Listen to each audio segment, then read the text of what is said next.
So good evening, everyone. I'd like to welcome you to this first virtual meeting of the Parish Liaison Council meeting. My name is Councillor Lisa O'Brien, and I am Ward Councillor for South Keynsham, and this year I am privileged to be the Chairman of Bath and North East Somerset Council. Can I remind members and officers to keep background noise to a minimum and stay on mute at all times. I will ask you to speak if you wish to do so and have registered the fact you do wish to do so by using chat. And for those people who haven't done it before, if you look at the bottom of your screen, there's a thing that says chat. You go to the back and just say MIS, may I speak. That way I can take everyone in turn and we don't talk over each other all at the time. Is that everyone clear about that one? Yeah. Okay. This meeting will be recorded and placed on the council's YouTube channel so that your residents can view it afterwards if they wish. So good evening, everyone. I can see we've got I don't know you all, but I can see we've got a very, very good split of representatives from our parishes, as well as some councillors and obviously cabinet members. So can I have apologies for absence, please, Marie? Thank you, Chair. I have apologies from councillors Kevin Guy, Alison Bourne, Tom Davis, Richard Samuel, Paul Crosley, Duncan Hounsell and Neil Butters, and from John Adler from Freshford Parish Council, Robin Campbell from Coombe Hay Parish Council, Catherine Manshee from Dunkerton and Tunley and Camerton Parish Councils, Councillor Hufferdine from Hinton Blewett Parish Council, Lottie Smith-Collins from Saltford Parish Council, Trudy Gilbank from Farnborough Parish Council, Whitchurch Village Council, West Harptree Parish Council and Stowe Sutton Parish Council. Okay, thank you, Marie. Well, I really hope this goes well and you can spread the word so that more of your colleagues can join us in future. Although Zoom doesn't give us the chance to get together in a room, what it does allow for those people who find it difficult to get to a live meeting, you can sit in your pajamas and have a cup of coffee while getting involved. So there is no urgent business that I have to recount. So can we go to the minutes of the previous meeting, which were held on the 24th of March 2021. Can I have agreement that these are an accurate set of minutes? Can someone identify in chat that they are an accurate set of minutes, please?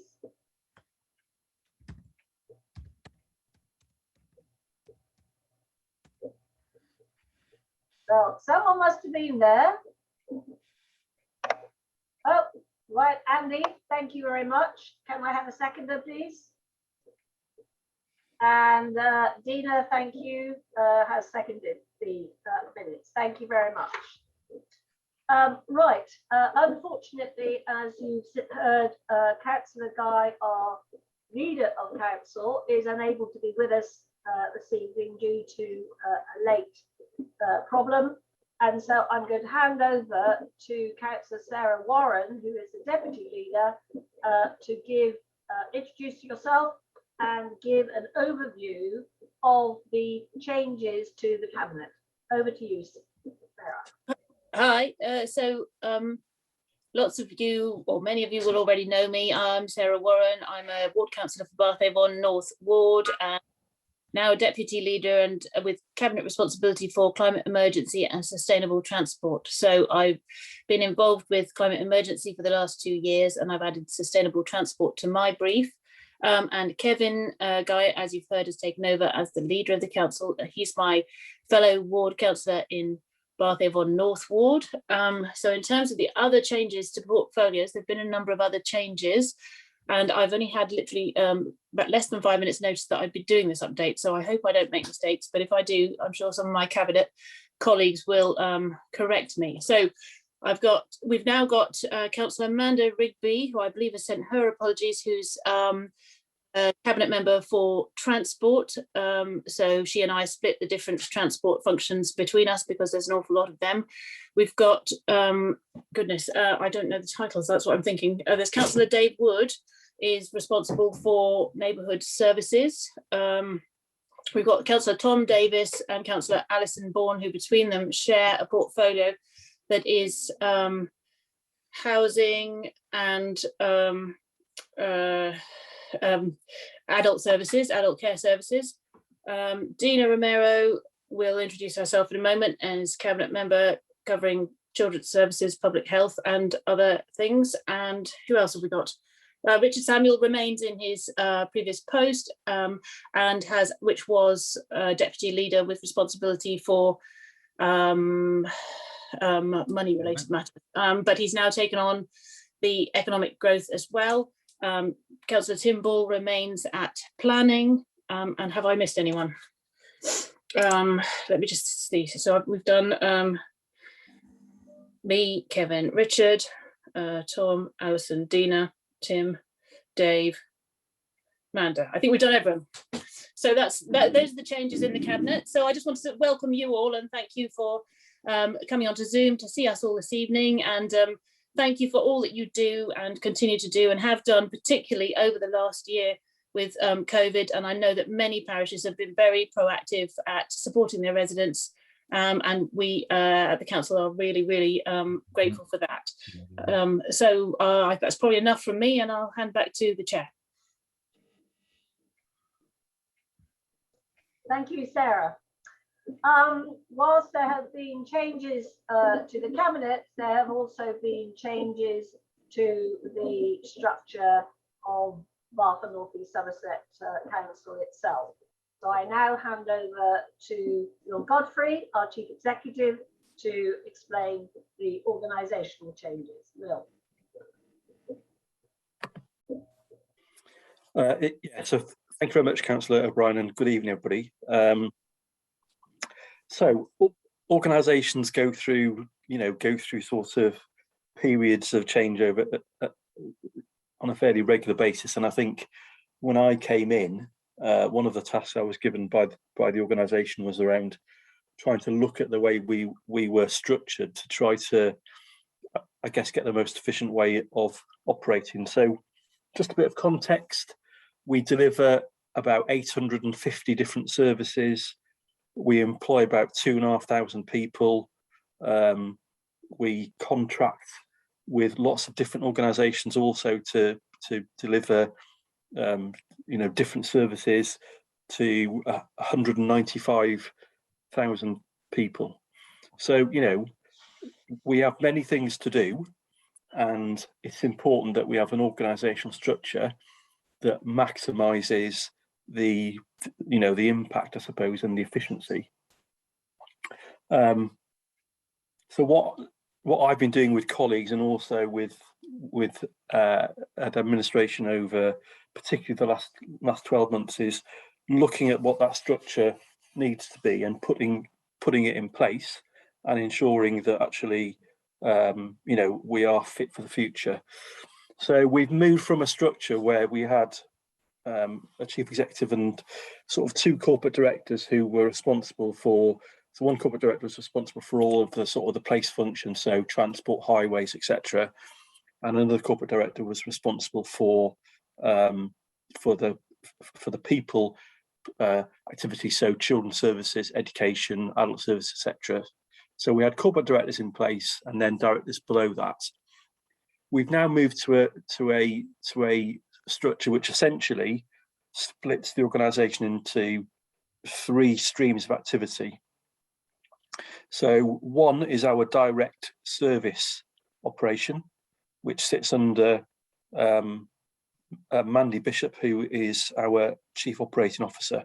So we've tried to bring together all of the front-facing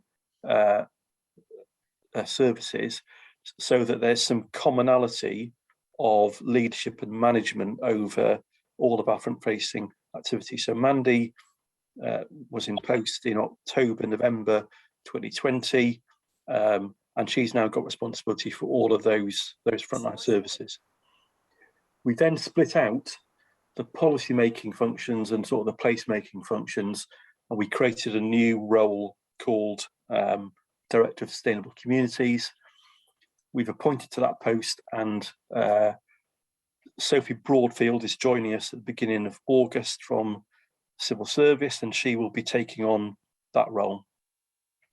And then we've got two enabling roles, which is one around people and policy, and the other is around our finance function. So Andy Rothery is our finance director, and then Cherry Bennett is our director of people and policy. So with myself, the five of us make up now the sort of the strategic leadership team and the senior management structure of the authority. I was checking beforehand, there was actually a diagram on our website. For some reason it's not there at the moment, and I will make sure that it's put on the next couple of days to ensure that people can actually see all of those functions that sit below those different people. For some reason, like I say, it doesn't appear to be on our website anymore, so I will check that out. And again, if anybody has got any particular burning questions about who's responsible for what, then again, more than happy to try to deal with those. And we do have a diagram which I will give to Marie afterwards, and then perhaps as part of the minutes we can send out that diagram to people, so you can actually see who's responsible for what and which functions sit under the individual directors. So I hope that gives a little bit of background as to how we've tried to structure the organisation. You know, these things take a bit of time to bed down, and you know, hopefully over the next sort of few months, once we get everybody in post, so as say, Sophie's joining us beginning of August. We got a new director of adult social care who's joining us at the end of August. Once that person's in post, then we've got all of our senior managers are recruited and in post. So, you know, it will, you know, whenever you have some of the turnover we've had, it takes a little bit of time for things to bed down, but hopefully you will see over the next few months a bit more stability and a bit more clarity around exactly what those roles are. I'm happy to take any questions now, but as I say, I'll make sure that you get a copy of that diagram, and I'll make sure that it's put on our website. Thank you very much, Will. Yes, I'd like to see the diagram as well. I think it will be very useful.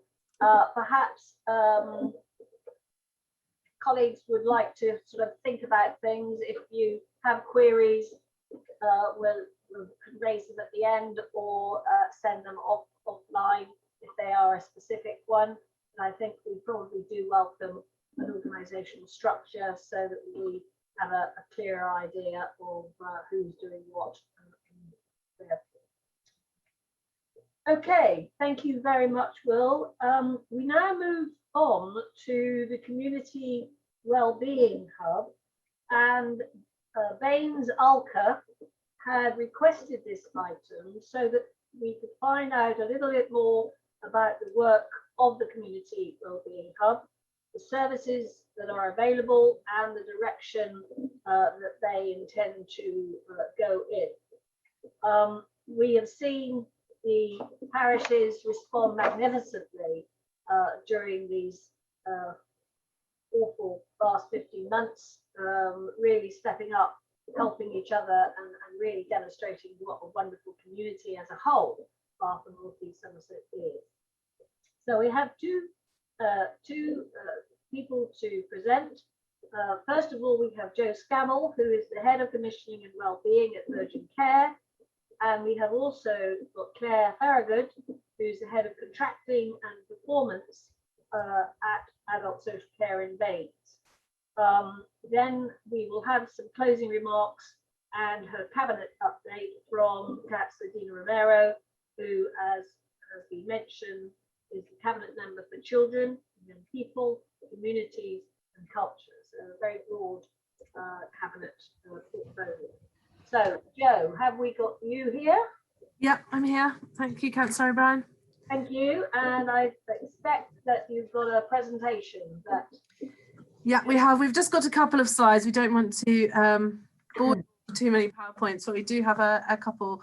We just need to go back to, I think, the second or the first slide, actually, if that's okay. I think we're on, I don't know who's got the master, but we're on 8 at the moment. I'll start talking while they're sorting the slides out.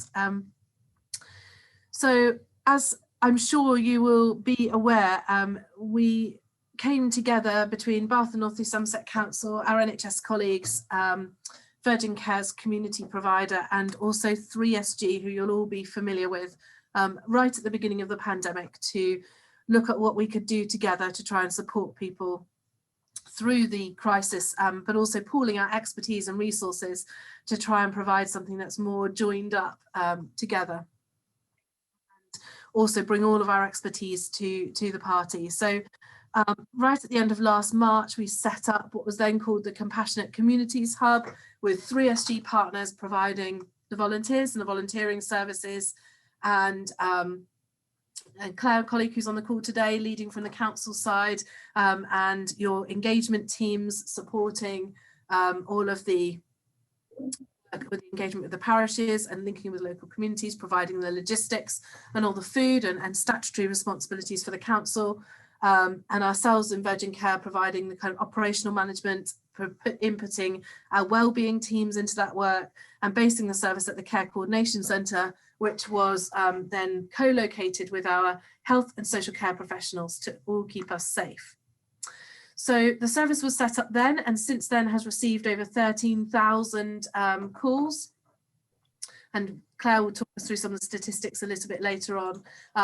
The types and the types of things you can call for.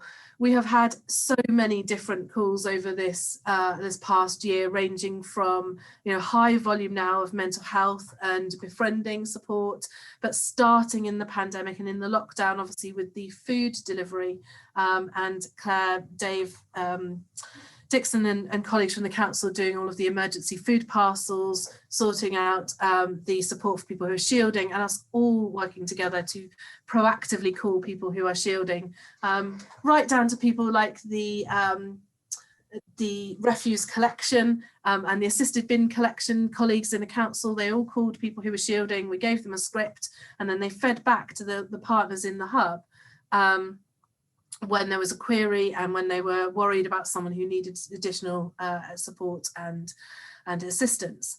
So the type of support you can access in the hubs are things like well-being, obviously smoking cessation, weight management, but actually if you're feeling lonely, if you have a housing issue and you're worried about losing your housing, if you need to access money advice and support or employment advice.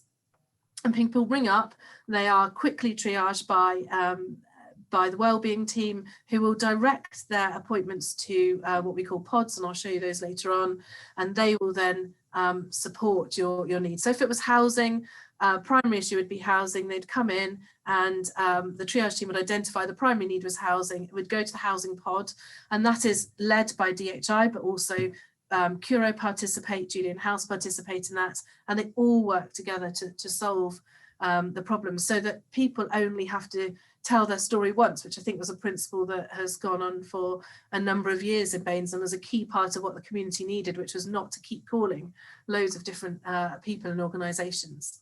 So if we just move on to the next slide, then we put into here some graphs around how people felt before they called the hub, and then how they felt after they called the hub. And more recently, Will has been supporting a piece of work with Bath University, who have led an analysis of the hub and its impact and what that's meant for the community. And we're now really then looking forward to the future to see, well, actually, what do we want to keep and develop? Our partners in the hub at the moment are obviously ourselves and council colleagues. We've got Age UK, Bath Mind, Citizens Advice, we have Curo, Clean Slate Employment and Support, DHI, who we've mentioned, the village agents out in the Chew Valley area, and also the 3SG COVID response, and many others. I think I didn't put the carer centre on there, but the carer centre also co-located with us. So how we work once all of those referrals come in and the types of support that you can access is then we're co-located, as I said, so we have council colleagues and teams in the same building, but we also do the virtual multidisciplinary team meetings. So every week, and there was one today, people, members of our community who have complex needs, who require multiple levels of support, will be brought into that multidisciplinary team meeting, and all 14 of those third sector organisations will be able to discuss that person, the approach, and how we can support them together. If there needs to be a lead organisation supporting the person, so with befriending, with mental health support and others, and that's a really powerful group to be collaborating around somebody's needs. I think the other thing to say around that, just on the next slide, you'll see the types of response organisations. But I think the important thing to say about that is we also have input from social care and safeguarding teams to make sure that we're safe, to make sure that we're not making any decisions that would be outside of either statutory, would require a statutory service, or things that should be referred on to safeguarding. We had a case today, for example. And then we're also able to make use of things like the integrated care record to access, if we need to understand, say, does somebody have a record with AWP and we need to be speaking to that AWP link worker. So we make use of all the kind of technology we've got, but actually the thing that makes the hub work is the attitude, the people and the organisations that want to get involved. And one thing that nobody wants out of this year is to go back to the old way of working. We used to work in silos. We used to work in different buildings. We weren't too sure who people were, but actually now everybody working together to fitting around the needs of our community and the individual. That's what we want to keep, and that's what we want to grow on. So we had a long conversation around, and with council colleagues and others around developing that then from a compassionate community hub, which was different, but some people struggle to understand how could they access that into developing this to say, actually, we are the community wellbeing hub. We're doing everything that focuses on the community wellbeing and keeping them fit and well, using kind of all of the wider determinants of health from housing and money, and working together to try and support those needs. I don't know, Claire, if you want to say something about the kind of activity and impact before we talk about future. Thank you, Jo. Good evening, everybody. So we just have the next slide, because I did pull together for people's updating just some of the activity that the hub has generated since the lockdown one, which was way back in March 2020. As Jo said, we've had large-scale calls into our triage team, over 14,000 as it stands today. And a great deal of those are actually resolved. The query for that individual is resolved at the point of triage. And that's testament to the skill and the complexity of the triaging process that those call handlers take people through to make sure we're directing them to the most appropriate need, but also reflecting that sometimes what some people need is just be simply signposted or have a query or question answered and given the right information. Now, that tends to ebb and flow as we go through lockdowns and shieldings, but again, we still have lots of people that ring in just needing that friendly advice about what to do or where to go. It's been hugely impressive, the volunteer response across Baines on behalf of 3SG, supporting some of our most vulnerable residents. Overall, they've completed over 5,000 individual volunteering tasks on behalf of our residents. As you would expect, the majority of those are for food, whereby that's not emergency food like we were experiencing before. So it's not around the parcels of food. That's around helping people that are at home, isolating and shielding, that need help to go out and access food. So volunteers have actually gone out and undertaken nearly £110,000 worth of food shopping on behalf of residents that have needed that additional support. They've also supported with medication. So that's making sure that people's prescriptions are dropped off or their repeat prescriptions are done in a timely way, and more importantly, making arrangements with those local pharmacies if because they've been pushed for capacity to actually go up and collect where appropriate and make sure that those residents receive their medications in a timely way. And the other activity could be anything from supporting people with gas and electricity top up to having a friendly call if they're feeling lonely and isolated as that constant check-in. And we've even had volunteers delivering wellbeing packs to people and doing some other fun things like cream teas or things at Christmas time just to make people feel a bit more cared and understood. What we have with 3SG, through their response to the engagement of over 2,000 volunteers for BAMES, it's been seismic, the level of engagement, and 3SG have also been able to support vaccination centres with the number of volunteers that they've engaged as well. So the depth and breadth of their support, I would suggest, has actually been felt right across the BAMES area. In terms of food, just popping back to that 720 emergency food parcels have been delivered by the hub. So if you recall, when we had lockdown 1, emergency food parcels will be delivered by the government directly to those that were listed as shielding, that were on the shielding list. And as we move through the pandemic, where the system became more sophisticated, the local authority took a much greater role in making sure that emergency food was dispersed to those in need. And there was a new system in place to do that. So the hub, through the great efforts of Dave Dixon's team, the community engagement team, have actually delivered 720 emergency food parcels. Some of those are repeats, so quite a high volume of repeats. So that's individuals or families in quite complex dire straits that have needed a lot more food support. But what we don't do is just simply issue a food parcel. We've made sure that that individual or family is routinely supported by some of the Virgin Care nutritionists or welfare teams or those with food support to find them an appropriate long-term solution.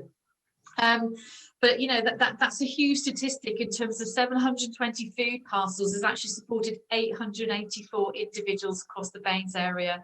And with the help of the Masonic Trust and Square Meals Project, we've successfully delivered 49,000 frozen meals. So that's a supplementary activity to some of the emergency food parcels.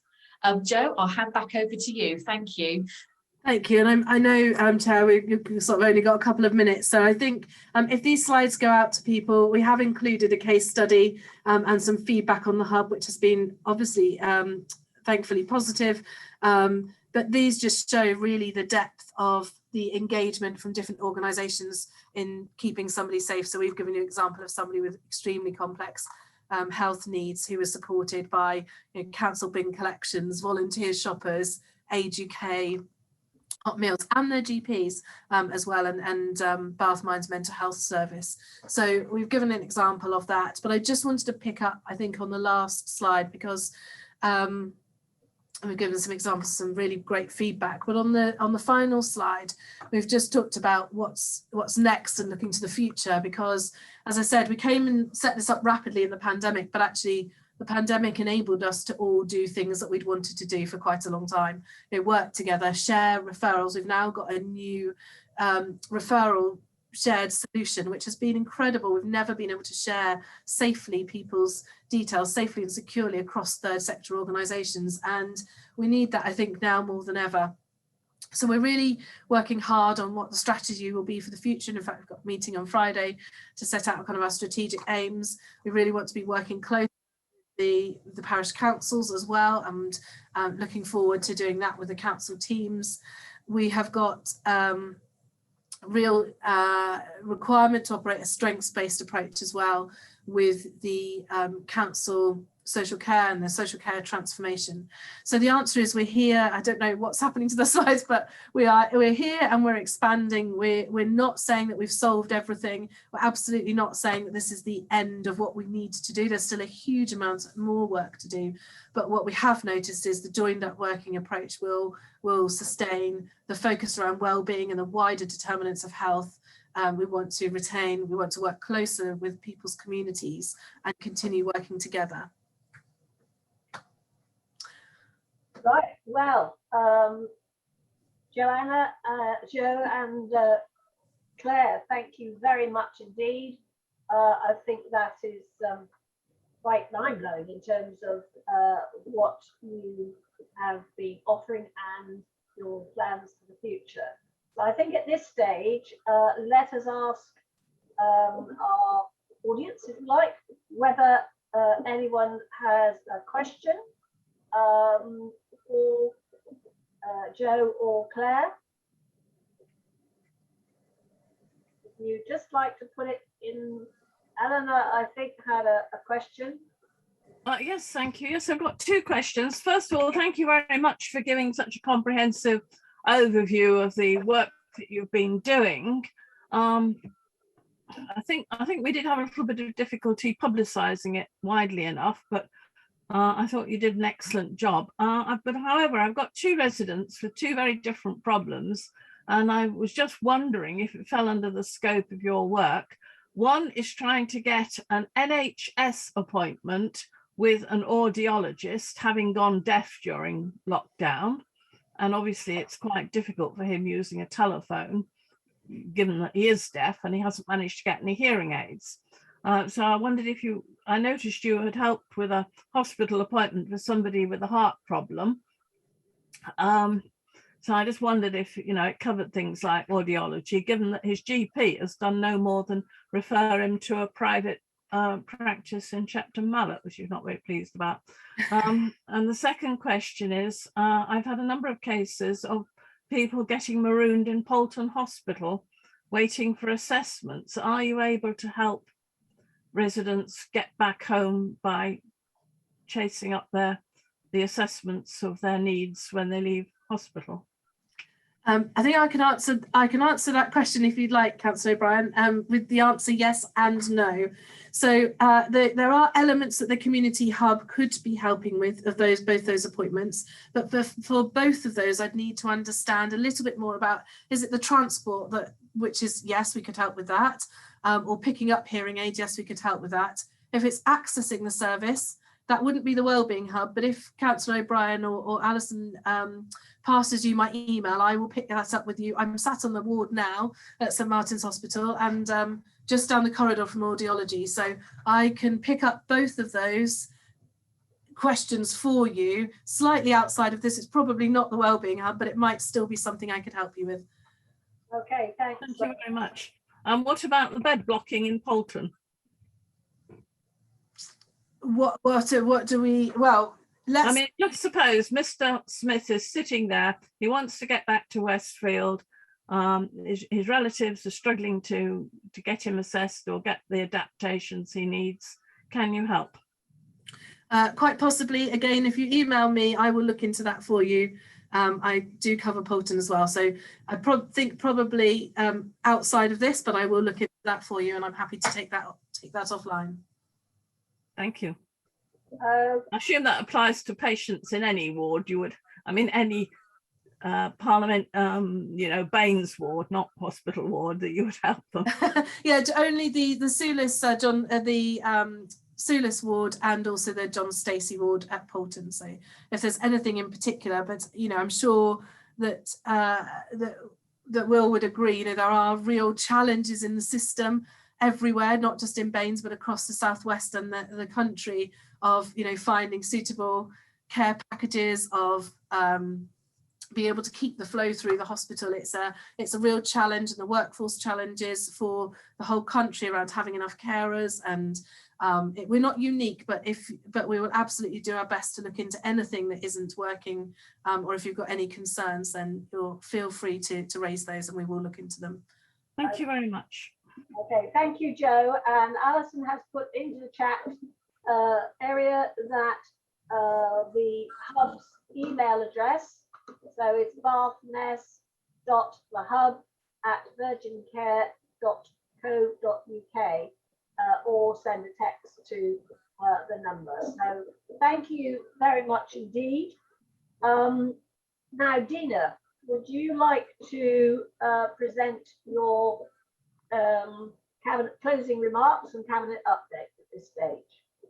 Thank you very much. I will try not to take up too much time doing this, but I just wanted to say thank you very much to Joe and to Claire for reminding me and everybody really of you know, sort of that manic start for the Community Wellbeing Hub, and how it transformed into something that was absolutely essential very quickly, and created something. I'm sorry, Joe, I'm going to have to disagree. You did create something that was unique. I don't think there is any example across the country where we've had you know, a private enterprise plus a third sector plus the council working so absolutely hand in glove with a single goal of providing that support and help to those people who absolutely needed it, you know, during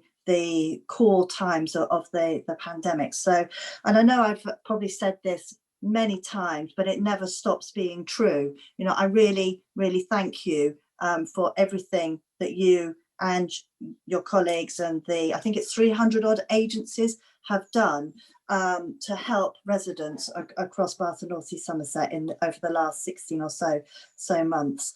And I think also the points that Claire was making as well around how this has provided, you know, a model for future working as well, because sadly many of the reasons why people were contacting the hub during the pandemic were not reasons that just had suddenly sprung up. Sometimes there were underlying issues that, you know, should have been addressed but weren't being addressed because the individual may have been going to a range of different services of different providers, and there wasn't that joined up work. So I think the triage element and how that enables people to be really directed to support, to agencies that can properly help and support for the longer term, you know, I think will be so important in the future. And I think both Joe and Claire particularly, I think, know that I am absolutely, totally 100% supportive of that going into the future. So as Sarah said right at the beginning, my role is children's services, I think public health and other things. And as Councillor O'Brien also said, some of those other things include community and culture, as well as young people too. So I'm going to try and rattle through an update to give you, I guess, a flavour of all of those different elements. And I'm very happy to take any questions and also to address anything that I might not have brought up in my own report. So I'm going to start at the beginning of the sort of job title, as it were, with children and young people, and talk a little bit about schools and how the pandemic has impacted on them. And I'm sure many of you will be aware this is quite a worrying time for many of our schools, because at the moment they still have to teach in bubbles. If a bubble has a suspected COVID case, that whole bubble has to isolate. And we've seen over the last couple of weeks, you know, whole schools that have ended up being closed because of this sort of way of working within bubbles. And from the 19th, it is expected that the need for bubbles will have ceased, certainly in the schools environment. There's you know, I'm aware that there's going to be more guidance coming out, and I don't know exactly what that's going to be. I know there's talk about testing secondary age children from September onwards, but again, I don't have any more details on that. But I actually would like to take the opportunity to thank as well the public health team, who have worked so hard with schools to make sure that all the advice that they needed was available at the right time, so that they could take, you know, sometimes quite difficult decisions. So moving into the holidays, I'm sure most people will be, I'm sure everybody actually will be delighted to learn that there is going to be a free school meal voucher provision for this summer holiday. I lobbied the government for this funding, and Unfortunately, it's not been quite as much as we had hoped for, but I am continuing to lobby for that additional piece of funding. And we will also at the same time be delivering what's called a holiday activity food programme, which is something we've run through Easter, summer and I think Christmas as well. And it covers a range of things, obviously the healthy eating part, but also engaging and enriching activities. So there's going to be a full programme of activities throughout the summer. It's going to be morning for children aged between 5 and 11, and then a teen breakout in the afternoons and evenings for those 12 to 16. So there's a whole load of things that will be happening. And if you want any more information on that, I suggest you look at the council's website and look up holiday activity food programme. As I may have suggested, that you may need to book some of those, but just have a look at what's available and yeah, and take it from there. What else would you like to hear about? Perhaps I'll move on to public health. So I did talk a little bit about that. So the infection rates, and this is partly a message from Becky Reynolds, who is our Director of Public Health. So I'm going to read you what she has written. As infection rates rise in Bath and North East Somerset, residents, businesses and visitors are being encouraged to remain cautious and to look after each other following the government's planned lifting of COVID-19 restrictions. From Monday, July the 19th, most legal restrictions to control COVID-19 will be lifted at step 4. New government guidance will be introduced. Just because the restrictions are being lifted doesn't mean COVID has gone away. And I think that is an important point to emphasise. Case numbers are rising. Frontline health and social care staff are still under considerable pressure, as are businesses and organisations.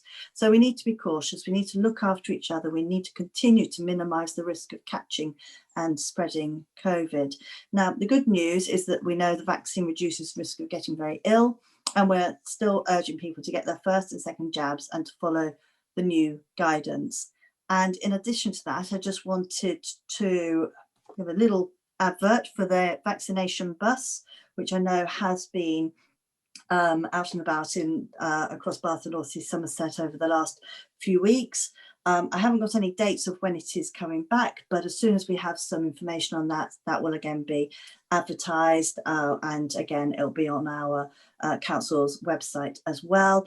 We also, I'd also like to let you know that there are drop-in sessions at the pavilion over the next 5 days. So you can, if you haven't had your first or second vaccine and it's the Pfizer vaccine, and you, for the second vaccine, if there's sufficient time between your first one and that one, then you can drop in and get your vaccination that way. I know that at the Bath racecourse, they have also on occasion offered a drop-in service as well. So I think with all of these things, if you want some up-to-date information, check the website, and that will give you everything you could possibly want to know. So I'm just going to move on slightly to community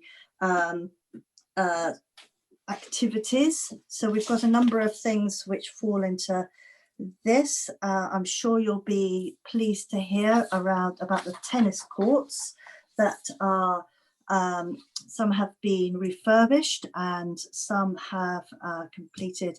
In the case of the Saltford Tennis Club, there's been a community asset transfer. So now the community owns the tennis courts at the tennis club.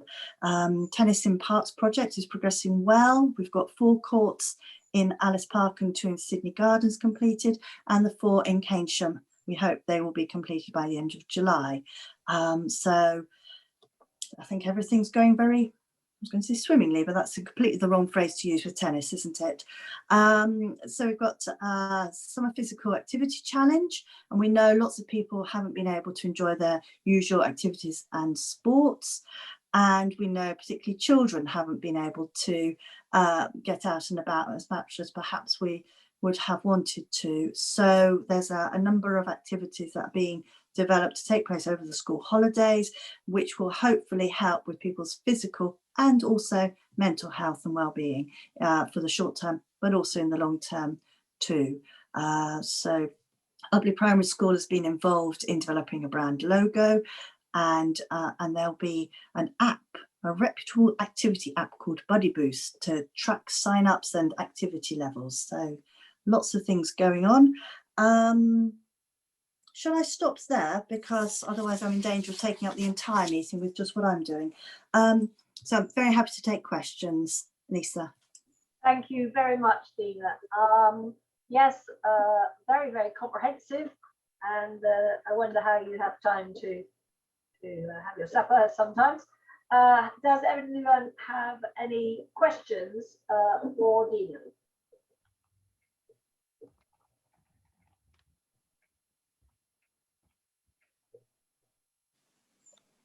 Right, there's a bit of discussion about something that doesn't relate to Dina, but does anyone have any questions relating to children, education, communities, activities? No, if something does occur to you, I'm sure if you contact Dina either through Alison or direct, then she can respond. Thank you very much, Dina. That's quite all right, Lisa. Perhaps I've worn everyone out with my sheer busyness. Right. Okay. Please note the various comments in the chat area, because they do give extra information. We're now going to move on to David Wood to present his report as he has David. Thank you very much, Lisa. I'll make a brief report. My name's David Wood, councillor for Mendip Ward, which is the southern part of the Chew Valley, Temple Cloud, Hinton Blewett, East Harptree, West Harptree, and I'm cabinet member for neighbourhood services. This was a change in the recent midterm change that took place a couple of months ago to expand the neighbourhood services portfolio to bring most of the frontline services that residents notice most readily into one portfolio and give that responsibility to one cabinet member, which I think was a welcome change. In terms of updates, you'll probably be aware that coming up there is a cabinet agenda item and also a planning committee application which seeks to build a brand new state-of-the-art recycling centre in Keynsham. The other main update I have for you is there's a paper coming to the next cabinet meeting on investment in neighbourhood services. So the context to this, I think, will be of interest to you. The context of this is 10 years essentially of cuts all across local government, and often those cuts impact the services that people notice the most. And that's been in the financial context that we've been in for the last 10 years. All councils have been in broadly the same position. However, we took the view a couple of years ago after the election that this had gone too far, that those cuts had gone beyond the bone, essentially. So we've spent the last couple of years starting to reverse some of those cuts and are preparing to make some more investments to reverse some more cuts in neighbourhood services. So you'll see all this in the cabinet agenda paperwork, but the types of areas, and this isn't settled yet, but the types of areas we're looking at investing further in are things like littering on main roads, which is obviously of interest to rural areas, dealing with fly tipping and dog fouling as an enforcement activity, repairs to roads, repainting road markings where they're particularly worn, cleaning street signs, dealing with overhanging vegetation in a speedier fashion, more frequent gully cleaning, which is something that comes up a lot in rural areas, and also looking at customer services too. And we're looking at the idea of introducing some area officers. That's quite an early stage of development, that one. But that would be quite useful, I feel, for parishes if they had more named contacts that were local to them. So that's just a brief what's happening at the moment in neighbourhood services. Additionally, you'll all be aware of the national driver shortage you'd have seen on the news on BBC and ITV and so on, down to various factors like lockdowns leading to a lot more home deliveries and therefore the driver market being a lot more competitive than it normally is, and also the B word, Brexit, a lot of drivers going home to their home countries. So that's introduced a national shortage, and all local councils are seeing this. So Bristol, for example, have had to stop their green waste collection service over the summer because they just don't have enough drivers to cope with the demand, and we're feeling that strain too in Bath and North East Somerset. But I'm really pleased to say that we've been able to take on additional loaders, even if we can't find drivers, and we're containing the problem. So our crews are working on a Saturday, working incredibly hard, and I'm very grateful to them. And so far, we're always caught up by the end of Saturday, thanks to the hard work of those crews. But happy to take any questions. Before we take questions, David, you mentioned some issues, but Alka had called for an update on virgin hedge cutting, recycling centre charges and street lighting. Could you deal with those first? Yes, of course, absolutely. So yeah, I've got some notes on these here. I wasn't sure if those were circulated in advance.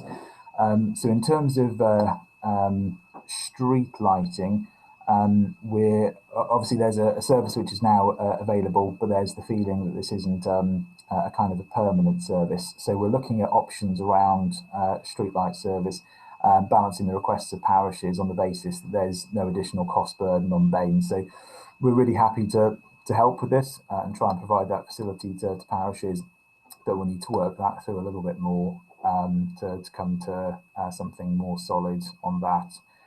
In terms of recycling charges being put on hold, are there any plans to introduce these at a later date? No, there are no plans to introduce these at a later date at the present time. And the third one was update on verge cutting. So you might be aware that our verge cutting services, particularly in rural areas, are subcontracted to local farmers, and those take place, just consult my notes, those take place over the course of May and June, and also September, October each year, depending on growth rates.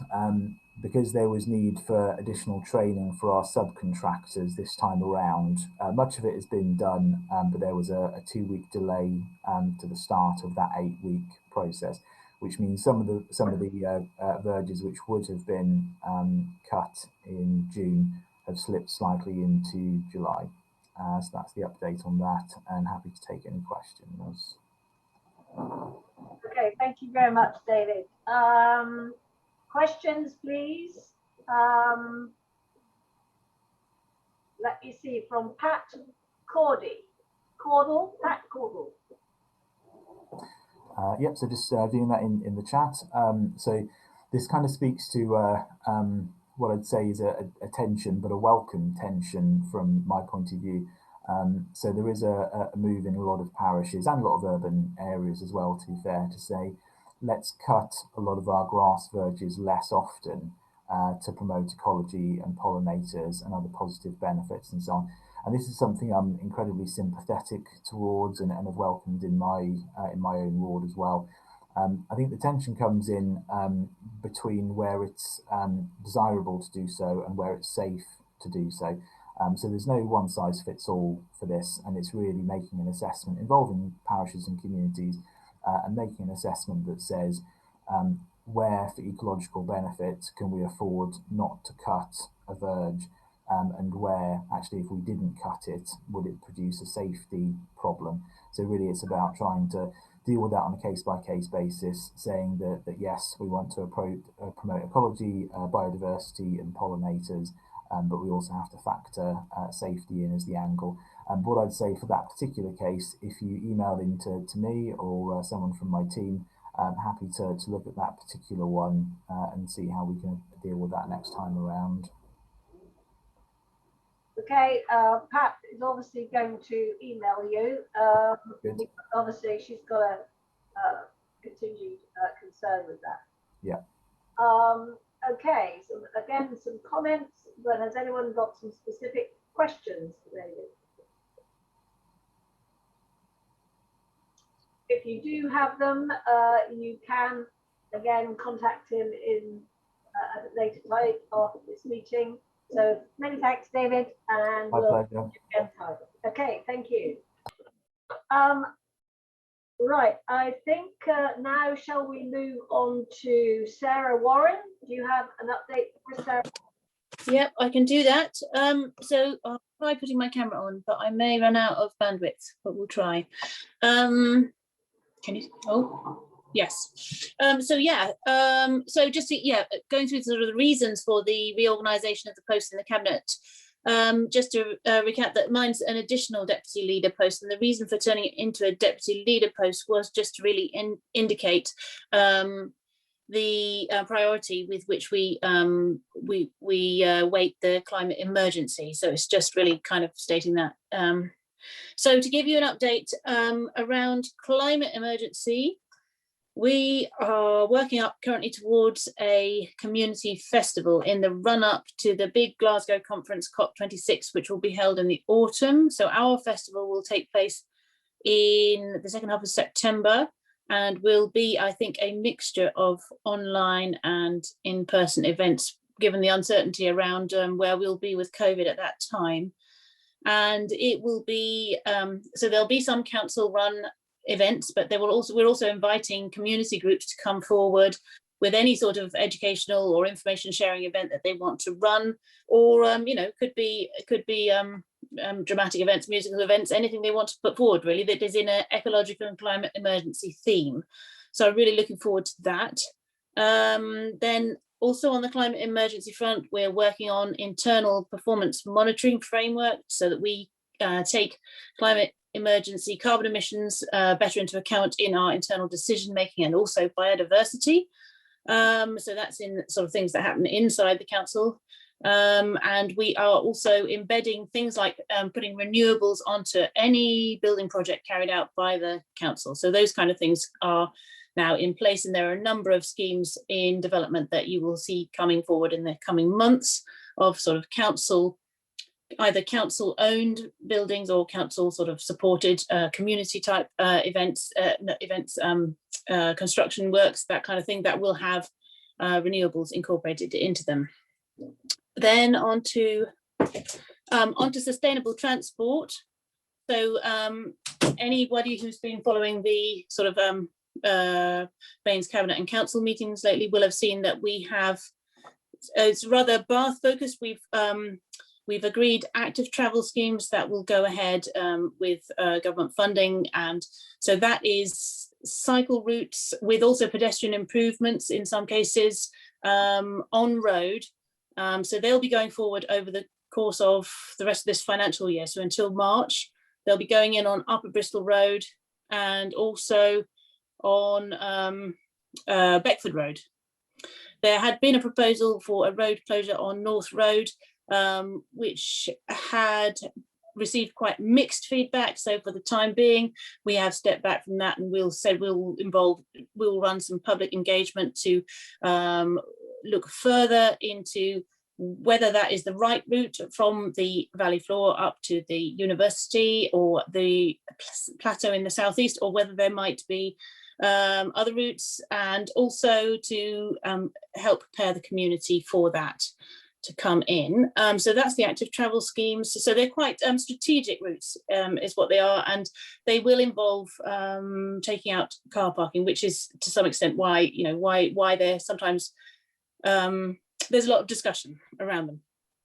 Then on livable neighbourhoods, that's another of our big projects that has been moving along, and we made an announcement last month of the first 15 livable neighbourhoods. So livable neighbourhood schemes are about taking a residential area and making it into a nicer place for walking and cycling, so that it is communities can feel more connected and people can sort of live healthier lifestyles, and they will be less dominated by cars. And sorts of measures we can put in are things like residence parking, We can make sort of improvements to pedestrian infrastructure. We hope we will be able to put in electric vehicle charging in some instances, and then on some occasions we will close roads. But the way we'll approach this will be very much supported, working closely to co-design the schemes with the local community. So it'll be working very closely with the community and working in partnership with them. So the first 15 schemes came forward for that. I forget exactly how many of them were from North East Somerset and the parishes. It was fewer, certainly fewer than for Bath. It might have been 3 or 4 from North East Somerset and the rest from Bath. But I have to say that is because we had many, many more applications from Bath than from North East Somerset ward councillors. But there is another deadline coming up. So if you can see an area in your community where you think that you would benefit from a bit less dominance by traffic and better facilities for walking and cycling to encourage people to just leave their cars at home and to get out and about, then do talk to your ward councillor, because there's another deadline coming up on the 5th of August when your ward councillor could put in an application. In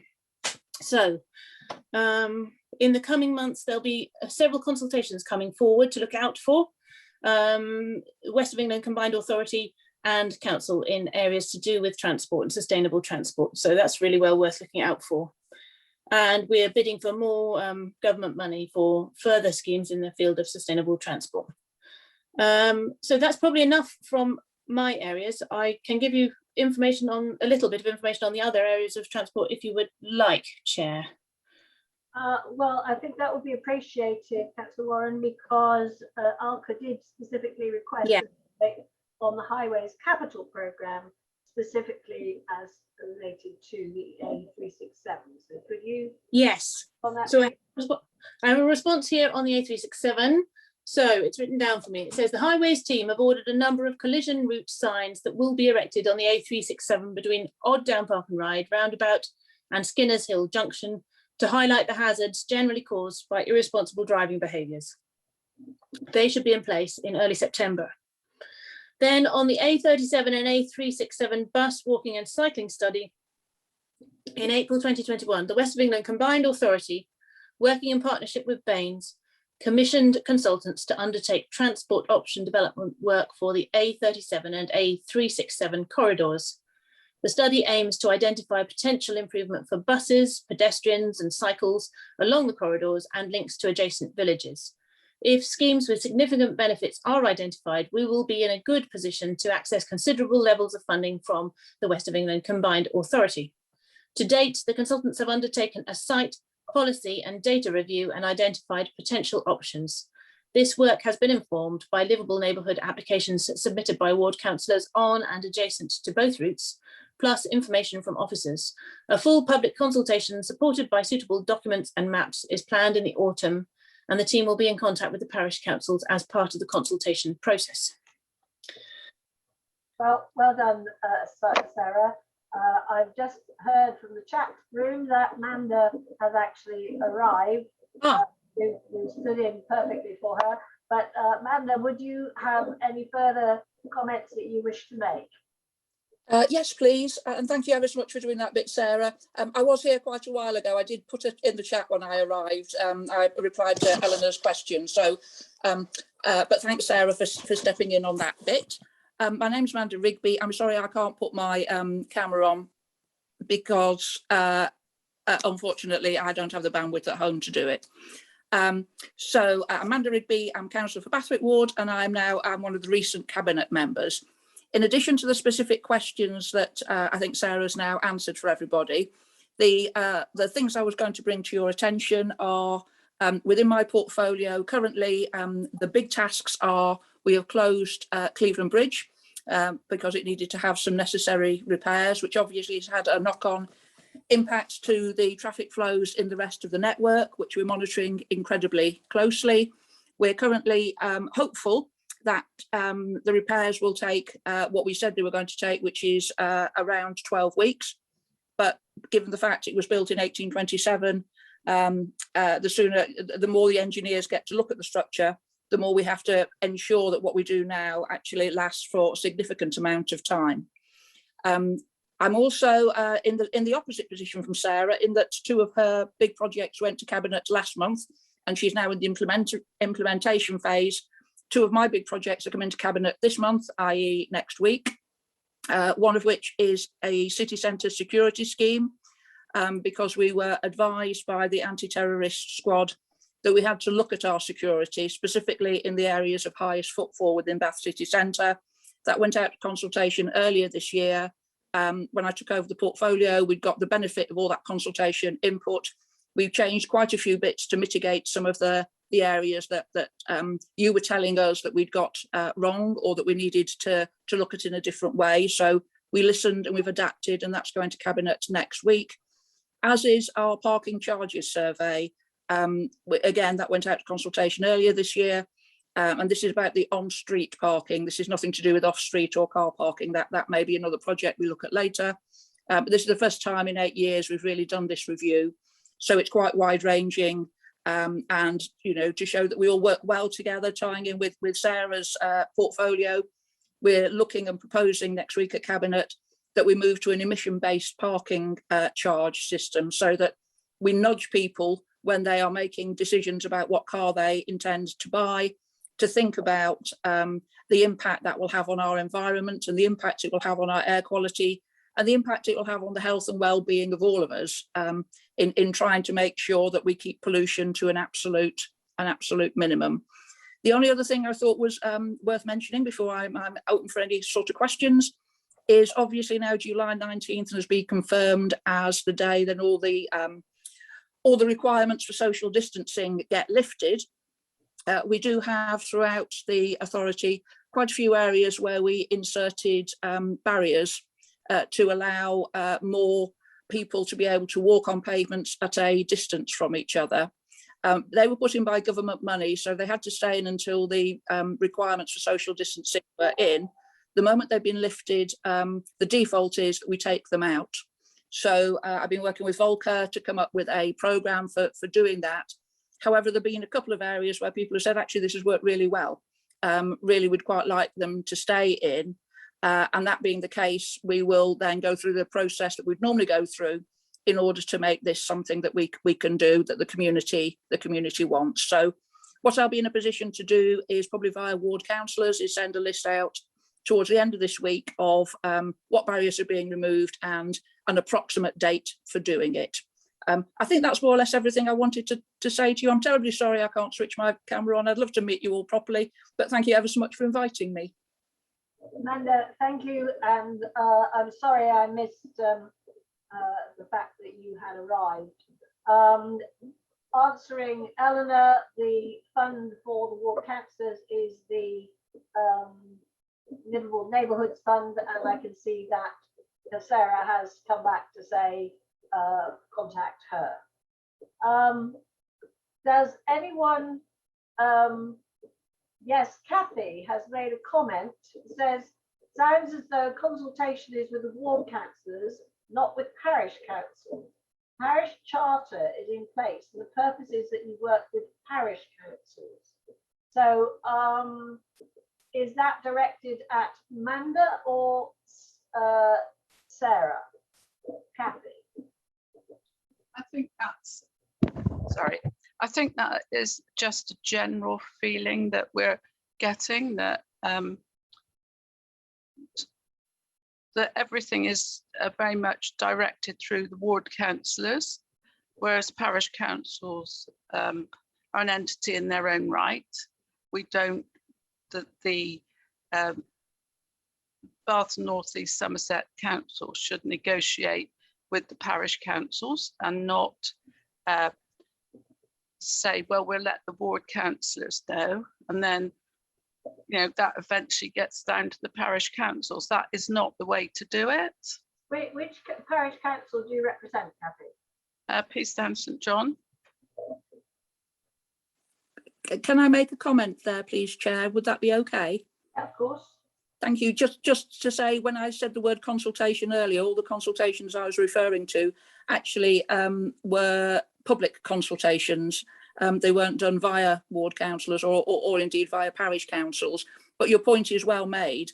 that if there is something that we just need to find to talk to people on, then parish councils, obviously, as you say, it's in the charter to do it. But when I was talking about consultations, I was talking about public consultations that went out to everybody. Shall I make a comment from the point of view of livable neighbourhoods? Yeah. So we're asking ward councillors to submit those, but as part of the application process, we would expect them to demonstrate that there was some community support for their scheme, and in areas with parishes that might very well take the form of having been through the parish council. So we very much encourage ward councillors to always liaise with parish council, and then the subsequent co-design will happen in partnership with the community, and the parish councils are very welcome to play a part, and in many cases will coordinate, I'm sure, the community involvement in that. Okay, and a comment from Sally. Would you like to comment further, Sally? Sally Davis? Yes, it's only to say, Lisa, please keep both parish and ward councillors in a loop. Sometimes it just comes to ward council and it should go to the parish council, or they should be informed. Sometimes it goes to a parish council and actually a ward council needs to know. So it should be both of us being kept informed, please. Absolutely. Thank you very much, Sally, for that input, and particularly in relation to some of the work that Sarah was discussing in terms of livable neighbourhoods. The parishes are the people who know. Parishes are on the ground and closer to the residents sometimes than ward councillors can be in some cases. Okay, so if there are no more questions for either Sarah or Amanda, can we ask Tim Ball, do you have any reports, Tim? Yes, you've had all the beauties come on before me, now the beast comes at the end. I can go on for a long time on this subject, but I'm not going to, because I'm aware we're running out of time in this meeting. I want to give you a brief update on the local plan partial update, which brings you up to speed with where we actually are. We're going to full council meeting next week. We have the proposals for consultation that take place. The consultation will take place between the 27th of August and the 8th of October 2021. We've moved the time from the summer period to more towards the autumn, so we can ensure that the public can have their say on it. So we need to actually do a lot of work with local people, local parish councils and local residents. We are looking to actually establish a local plan update adopted by this time next year, so we actually can bring forward a lot of the environmental policies that we were elected on in 2019. The partial update will help take us next step to carbon neutrality, but we need to involve residents in jointly reshaping our area's future. We've made good progress, but we need to go further. A new planning framework will ensure a smooth transition to net zero. The proposal will update our policies and allow us to prioritise those commitments. Key features of the plan will include a new net zero carbon policy for new build, residential and non-residential development. All new residential development provide electric vehicle charging infrastructure. Updated current nature conservation policies to better protect irreplaceable habitats and facilitate nature recovery. Developers to deliver 10% biodiversity net gain, and that is quite a target.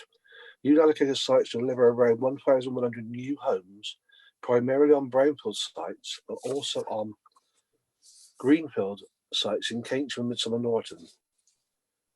Relocation of the bus depot from Western Island and Bath. To designate a site in Locksbrook Road as a creativity industry hub. Require all HMOs to achieve energy performance certification C or above.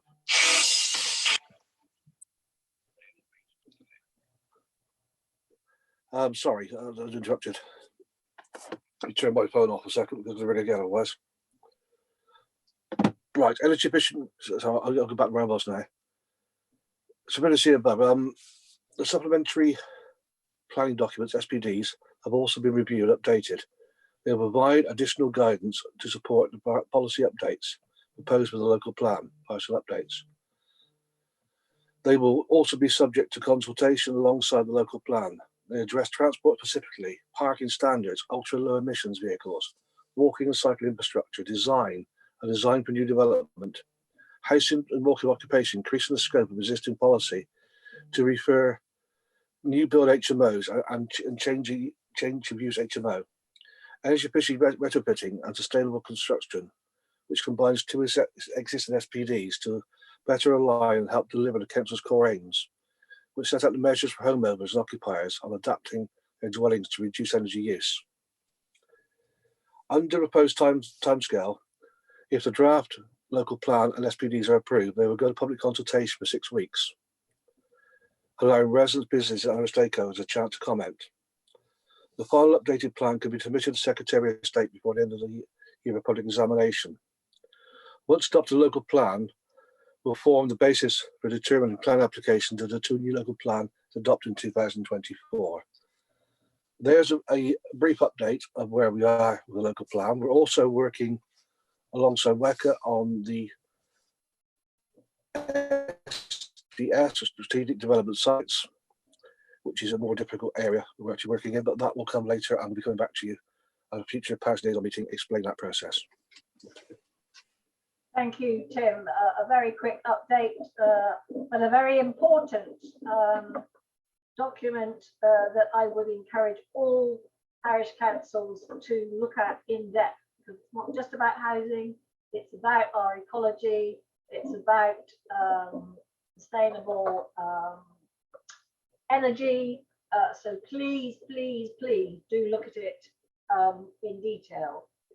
We are running rather late now, so unless there are some burning questions for Tim, I'm going to request that they go offline and you contact him individually.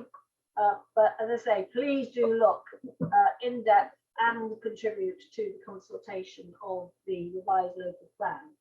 We now move on to an update from Baines Alka, Kathy Thomas. Kathy? Right, yeah, thank you. Yes, so we've recently had our AGM and I'm now the chair of the ALCA group in Baines, and Dawn is the vice chair.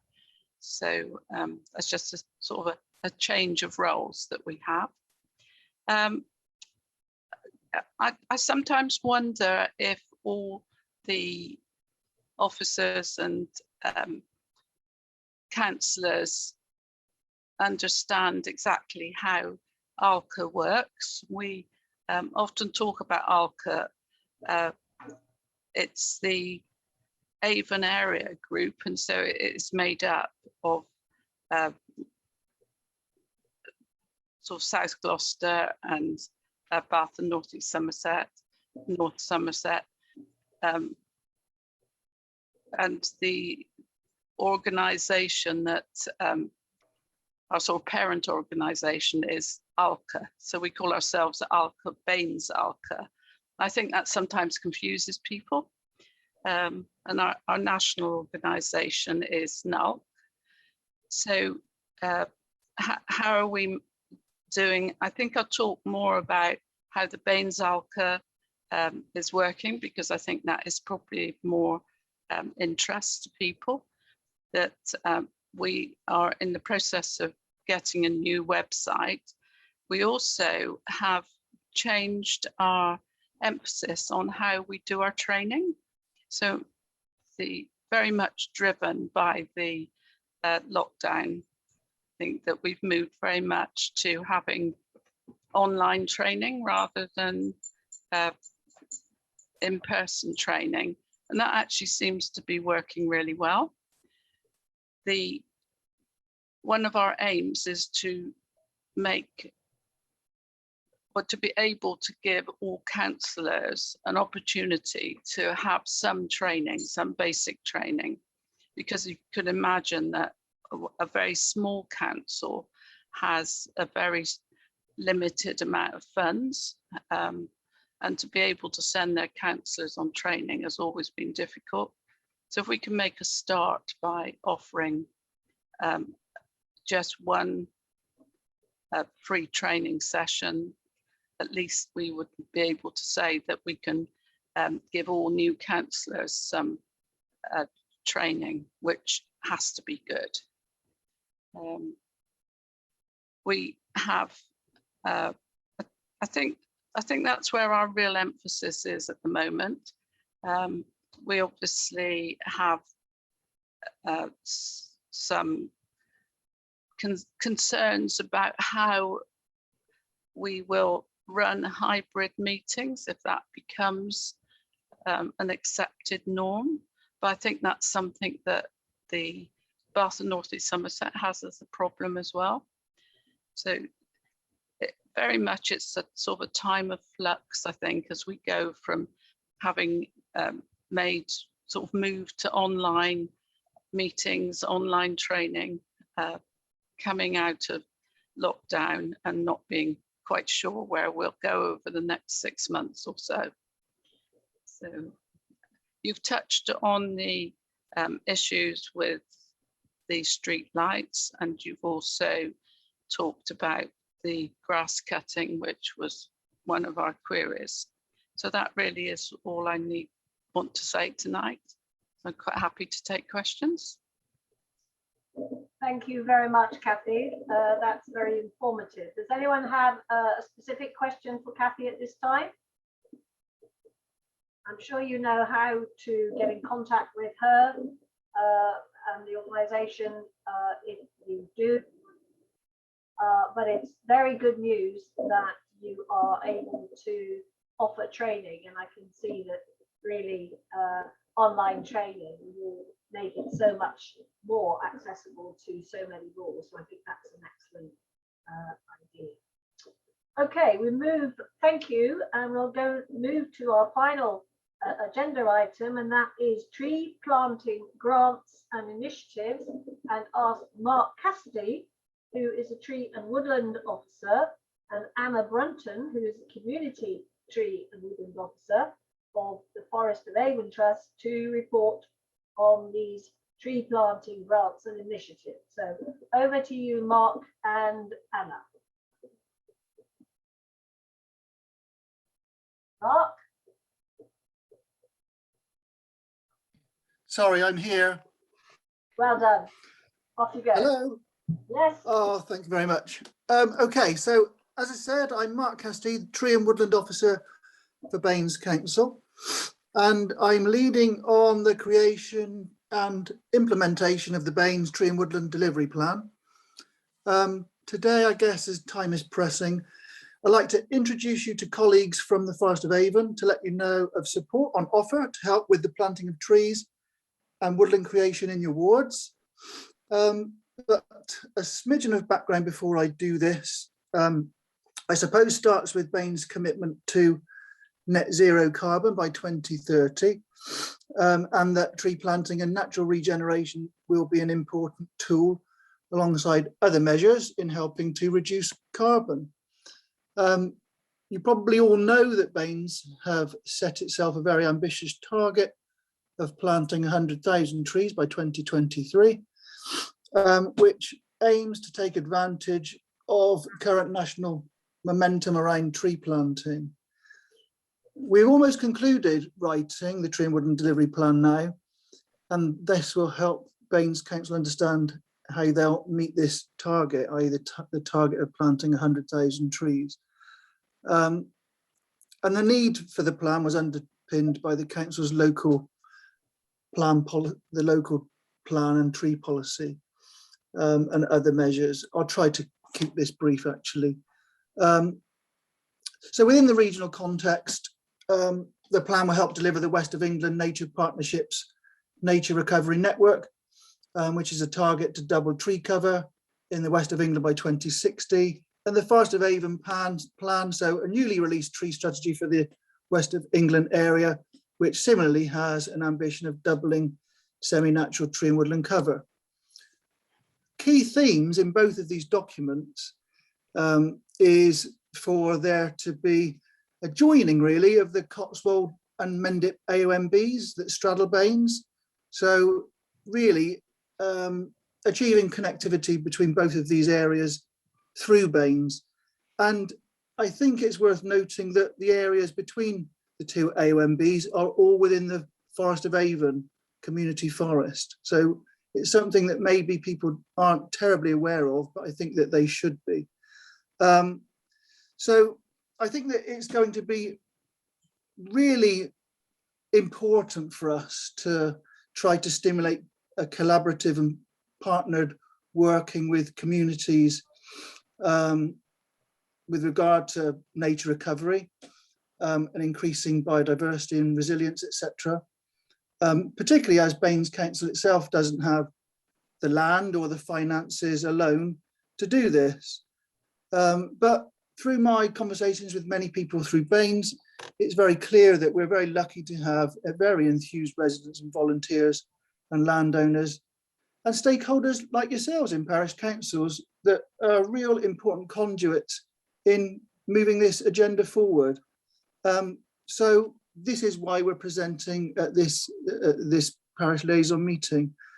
So if I can now, I'll pass you over to colleagues of mine, Alex and Anna from the Forest of Avon. Thank you. Thank you, Mark.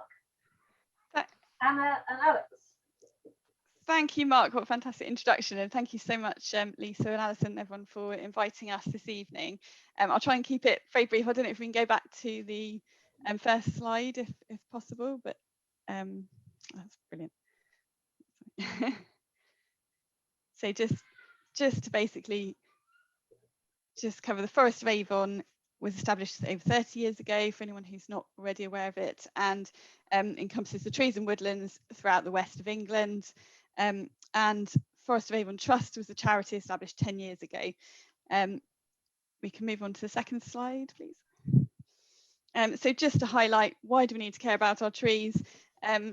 We call them our lungs, but I also see them as our hands. They do so much for us. So biodiversity, giving us shade, giving our livestock shade, well-being, recreation, creating products which we use every day, soil erosion, water quality.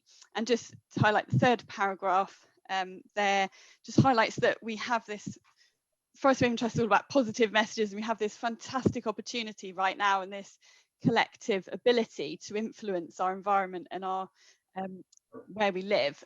So it's just a huge opportunity for us to combine all of our resources, all of our funding, all of our knowledge to get those trees planted. But just to highlight as well, when we talk about trees, we're talking in context of all other habitats, which are all really important as well. And everything we do is in partnership. So if we move on to the next slide. So this just talks about our national and regional targets, which everything we do fits into. But just to highlight just a couple of things on there. First, the ash dieback is going to affect up to 1 in 6 of our trees across this region.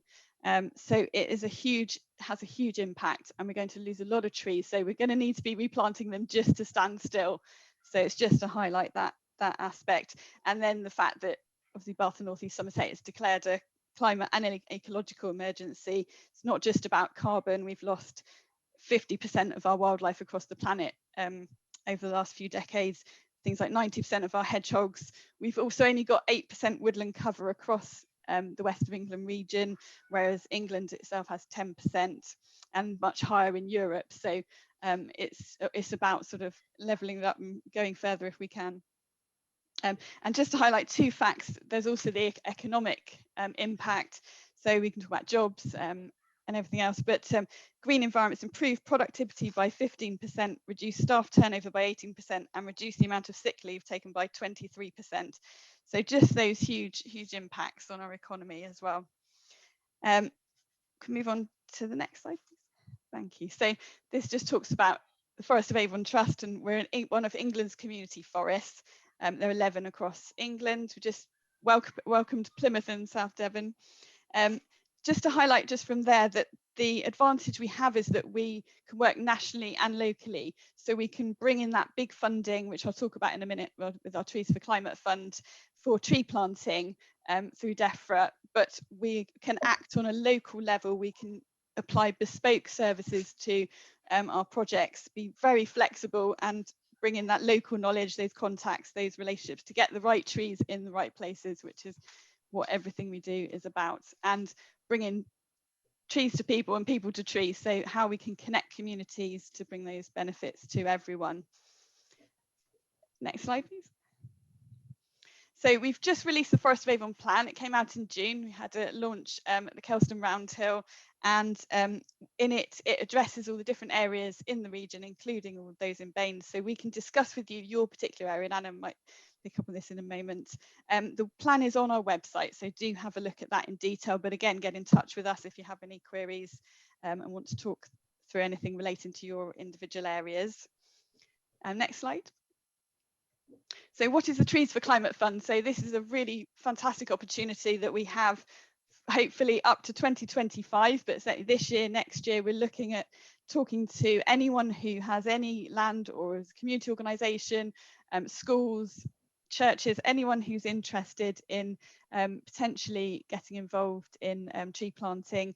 We planted in partnership, so we gave funding for 15.5 hectares last year, and we're looking to up that quite substantially to up to 75 hectares or even more this year.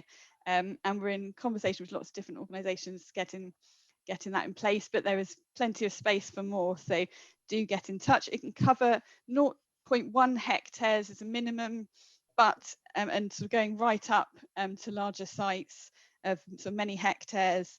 So it's really flexible and it's really generous, so we can sort of apply bespoke costs to what you need for that project. And we also have other funding available potentially for smaller projects, so do get in touch with us even if it's less than 0.1 of a hectare, and that we can also advise about other grants and opportunities available as well. So we try and apply a very sort of broad approach to it, but if our grant is suitable, then we can support you through the application process, through the Forestry Commission regulation process, give that hands-on support. Next slide, please. So just what can we potentially fund? I'll just read this out. So planning, project management, exploratory checks, surveys and reports, supplies and equipment, so trees, tree guards, fencing, mulch mats, public access, signage, site infrastructure, community engagement activity and communications, flood management interventions, and for an establishment period. And we also cover maintenance costs for a variable period as well. So that's a sort of discretionary period up to 15 years. Next slide. This is just a brilliant photo from Lansdowne, and it's just emphasising the sort of community forest ethos, which is let's involve sort of everyone in planting our trees. And this was a fantastic project that Mark led with Bath and North East Somerset Council with Grow for Life charity, engaging local people who may have disadvantages otherwise. So it's just enabling that. It's showing that the action can be the benefit as well, so not just what's going to happen to those trees and what they'll be bringing us in decades time, but what can actually be the benefit right now of people getting involved and improving their lives and their well-being. Next slide, please. So how can you make the most of all of this? Basically just get in touch with us, speak to Anna, who's covering the Bath and North East Somerset area. So there's a phone number there are emails on the website, and obviously you can get in touch with any one of us, and we'll get you to the right person.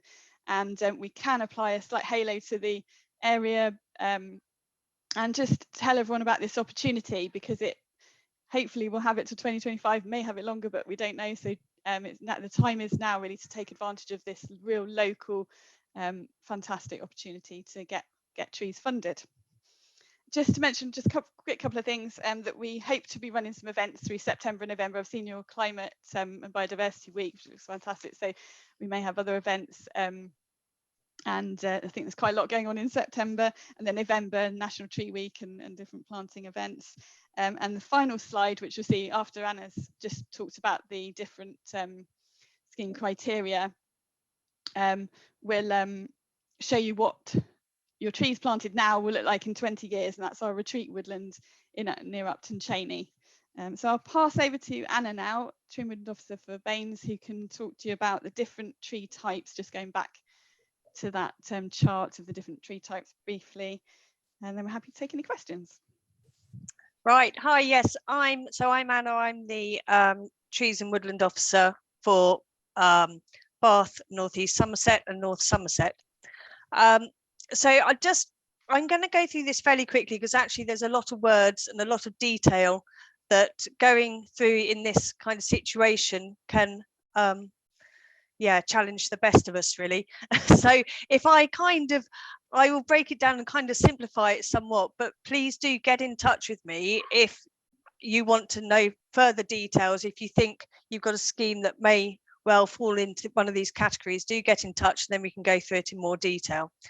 So if we're looking down the first column really, and I think this is the bit that's most relevant really. So we can look at multi-purpose woodland. So this is woodland that's larger than 5 hectares, planting at a minimum of 1,600 trees per hectare.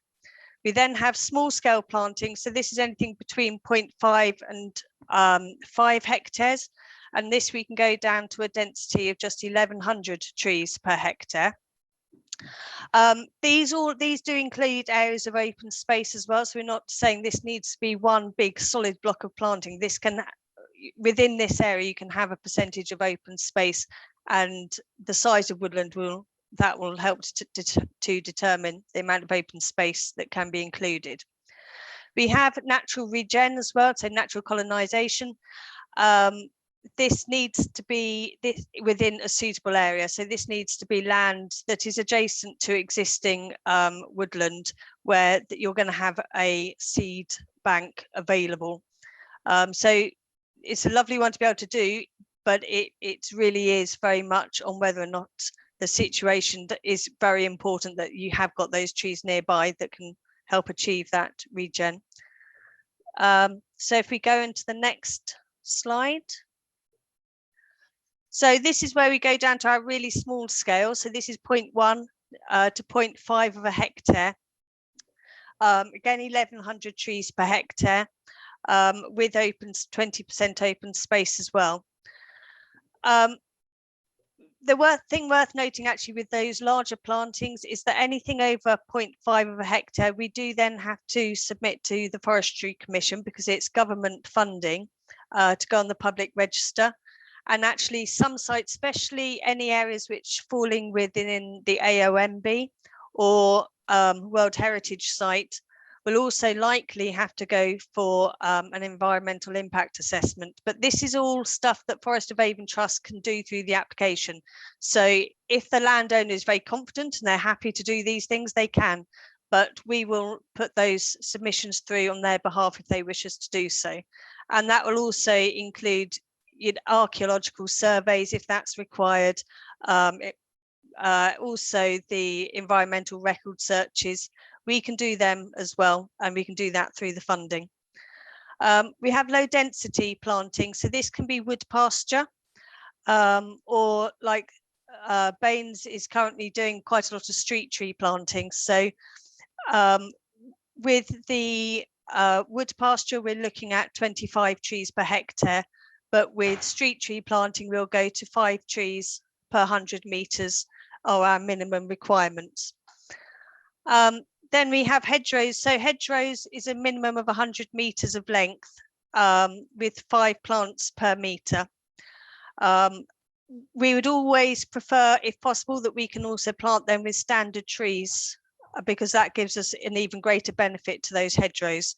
So we have at the bottom there hedgerows with trees, which will be again a minimum length of 100 meters. So these can be on private land, they can be on public land, and the amount that we can fund will very much depend on the cost that the applicant puts in and whether or not they are applying for extra funds for fencing or for stock proofing, for access improvements, especially on sites which have a good community access. They're the sites that we will then be considering being able to actually pay for those additional costs such as benches, gateways, pathway improvements. That a lot of these, you know, we have the ability to fund a lot more than most of the other grant schemes too, but this is based on the size of the site and also how much access that will have to the community. So a privately owned piece of land wouldn't have the same We would unlikely to be able to pay for the access improvements on private land, but possibly can do on public land or community land.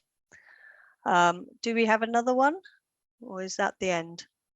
Oh, no, that's still in hedgerows. So like I say, I mean, there's a lot more detail in there.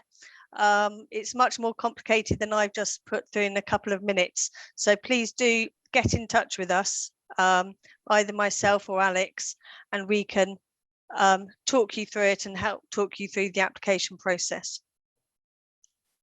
Anna, thank you very much, and Alex too. Really exciting stuff. Now we have some questions which I think you may have answered. Baron Tahar and Rob Hopkins both asked whether you were planning to replace the 100,000 ash trees that we will be losing. Mark, I think you mentioned that in that we are trying to replace those plus the 100,000. Is that correct? Yes, that is correct. Okay.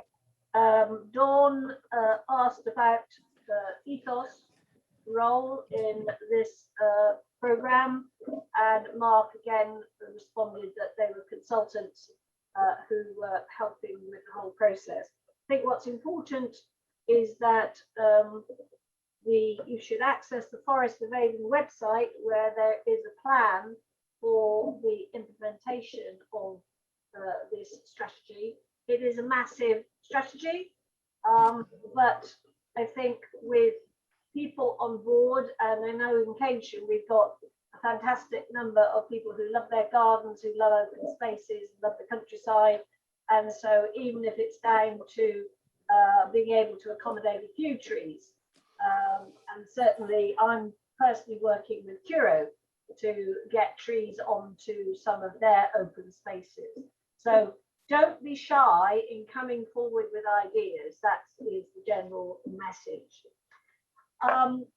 If anybody has got specific questions, the contact details have been given by Alison, and thank you, Alison, for all the information that you have been propping us up with.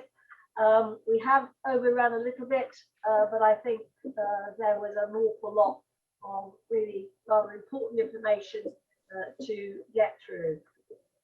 Now, the next meeting will be the 13th of October, but I would say that at this meeting we have a double whammy of Dan Norris, who is the West of England Regional Authority Mayor, and Mark Shelford, who is the Police and Crime Commissioner for Avon and Somerset, who will both be attending. So get your thinking caps on for questions for them.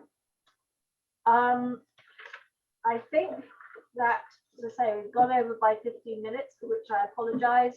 Thank you all contributors. I hope that the provision of a Zoom meeting will encourage more and more of the parishes to get involved, because you are the bedrock of our democracy.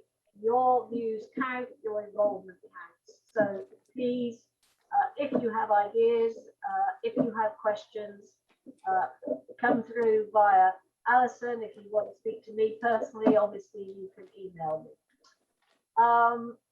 I believe there's one more message. Wait a minute.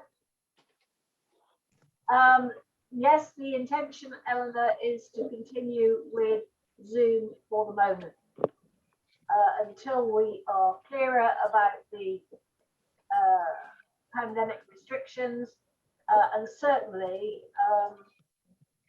I have a feeling that for this forum, Zoom meetings might be a good idea.